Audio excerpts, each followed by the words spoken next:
আজ নতুন করে বন্যা দেখা দিয়েছে সিলেটের বিশ্বনাথ বিয়ানীবাজার এবং গোলাপগঞ্জে। সুরমার পানিতে প্লাবিত হয়েছে সিলেট সিটি কর্পোরেশনের বেশ কয়েকটি এলাকা। এসব উপজেলার বিভিন্ন এলাকার বাড়িঘর, শিক্ষা প্রতিষ্ঠান জলমগ্ন।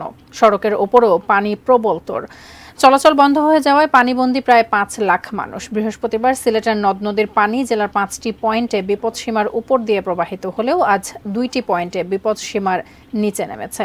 গোয়াইনঘাট, জকিগঞ্জ, জৈন্তাপুর, কানাইঘাট এবং কোম্পানিগঞ্জের বন্যা পরিস্থিতির উন্নতি হয়নি। প্রশাসন থেকে এখনও সহযোগিতা বা ত্রাণ না পাওয়ার অভিযোগ বন্যা দুর্গতদের। বুধবার সিলেটের বিভিন্ন উপজেলার নিম্নাঞ্চলে হু হু করে বাড়তে শুরু করে পানি। এরই মধ্যে ৫৪৭টি আশ্রয় কেন্দ্র খুলেছে জেলা প্রশাসন। আশ্রয় কেন্দ্রে উঠতে শুরু করেছে বন্যা দুর্গত মানুষ।